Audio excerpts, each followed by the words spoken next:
After the 15th general election of Malaysia, it is an eye-opening general election which happened in 2018. So after that general election, there have been a lot of issues going on in Malaysia.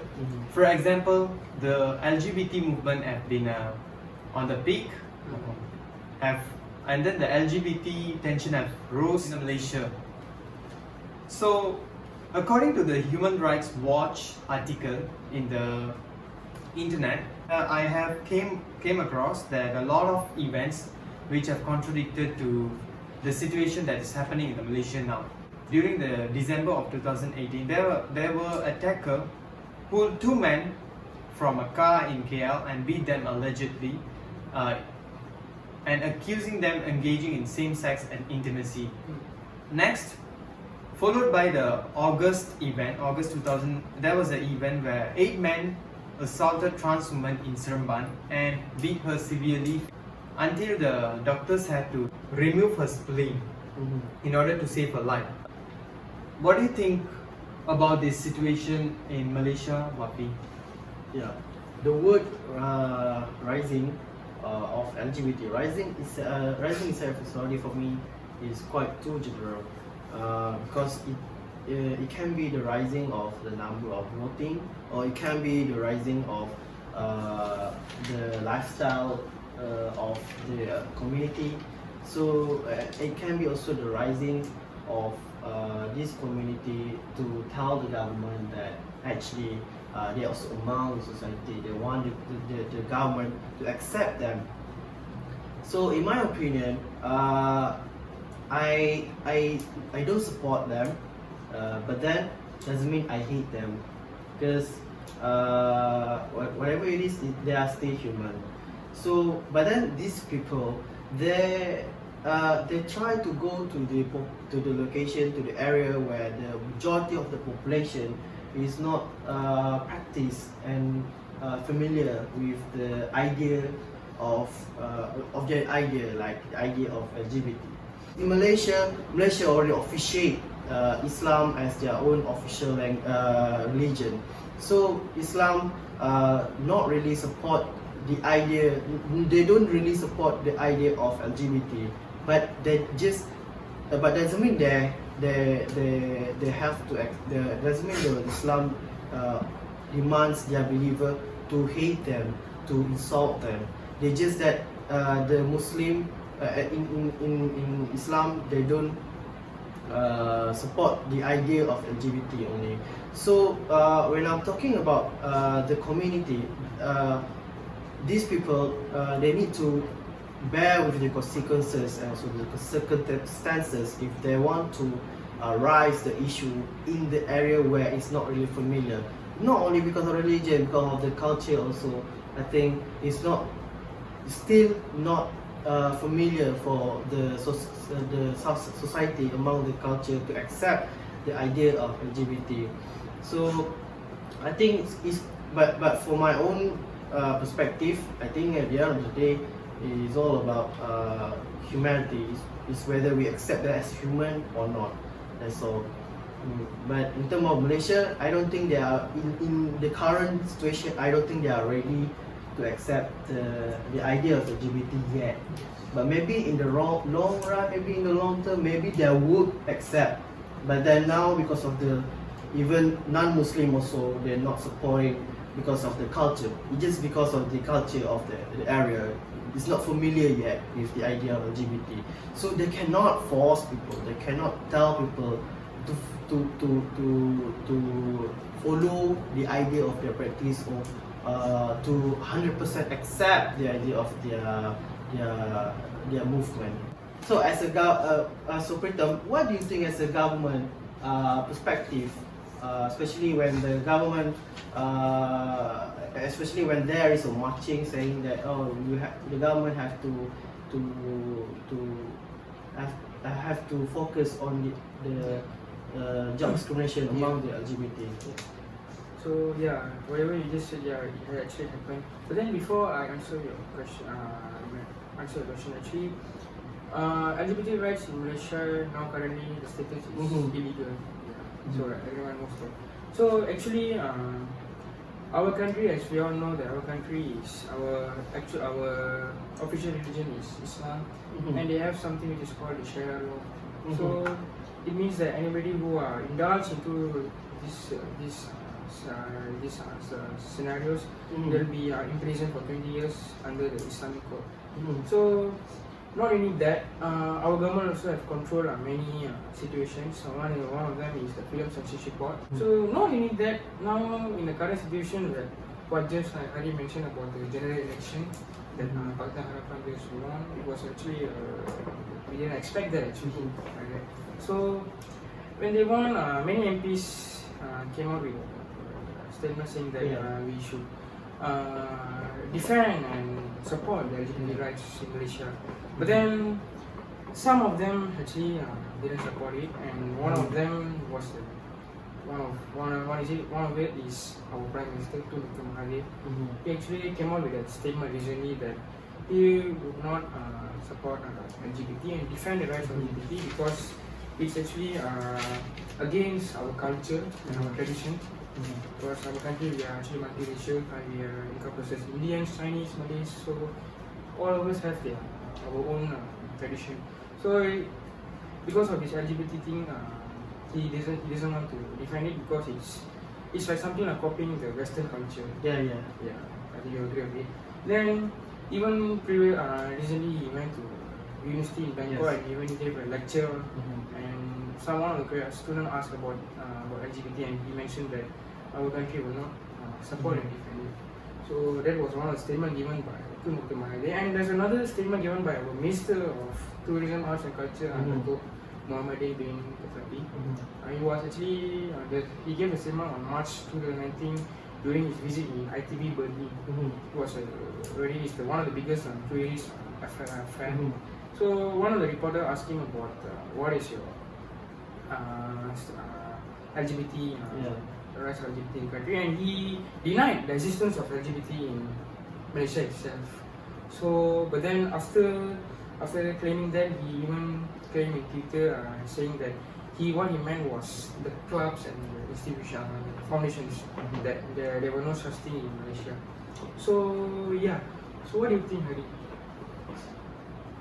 So I'm thinking about it, the government's situation at this point is that our Prime Minister have released a statement telling that Malaysia is not ready and it could not accept the same-sex marriage.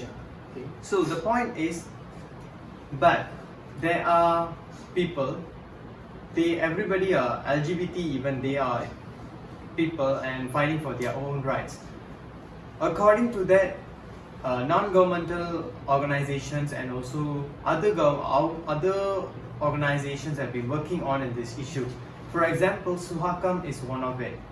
Suhakam is actually a human rights commission of Malaysia, and it is actually established by the Parliament under the Human Rights Commission of Malaysia Act 1999 and Act of 597. So the chairperson, who is Tan Sri Razali Ismail, have clearly made out a statement on September of 2018 regarding our Prime Minister's speech. He have released a statement about the human rights on LGBT. He also claimed that it is not the Suhakam, but it is not fighting for the same-sex marriage, but they are actually fighting for the human rights issue. So Suhakam actually fights for the universal human rights issue.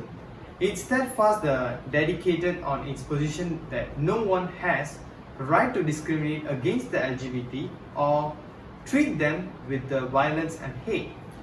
They also added that the government should not allow any personal religious beliefs along with the government's inactions and political homophobics become a violence against the LGBT. Apart from that, Suhakam also insisted that government must introduce anti-discrimination law to protect all the Malaysians living under their same roof. And it also reiterates that all individuals, regardless of their sexual orientation or gender identity, have some same basic rights as enriched in our federal constitution. Mhm. What do you think of this situation here? It's good to know about Sultan that you came out with such statement. Actually, maybe in the long run it might make sense, but then previously it doesn't make sense because even our former Prime Minister didn't support LGBT. During the speech in August 2015, in the International Islamic Moderation Seminar, former Prime Minister, which is Dato Sri Najib bin Abdul Razak, he actually mentioned that he will defend the human rights, but not to the extreme aspect of human rights. So so maybe because previously when he gave the statement, that's the reason why there was not that much rise on LGBT. But then now, when after the new government took over, there was a rise because they actually thought that maybe this new government might make a change for them and might defend the rights, but then no. So I think like maybe the changes is there. The changes is there actually, but then maybe in the long term it might change. So it depends on the country situation. Everything we need to take everything into account. Okay. Oh. According to the comment that you have made, the Pakatan Harapan also had the manifesto of to make all the Malaysians the human rights record respected by the world. This is one of their manifestos. Oh, I see. Wafi, what do you think about this issue in the terms of humanitarian way or in the human rights? In my personal opinion, as in terms of humanity, I think whatever it is, what kind of practice, the way they are living, what kind of belief of the idea they all believe, at the end of it, they are still human. So we as human, we should treat them nicely, equally. They don't deserve with hateful, with all the hatred, with the insults by the people. Doesn't mean they have a different sexual orientation, and belief. Doesn't mean you have a right. We have a right to treat them with inhumane way. Like the issue that you just said, was incident where in Seremban when people they were beating this one female transgender until they have to remove the screen to save their life. So I think it's not it's not a human way as we have to. It's not a human way we treat a human.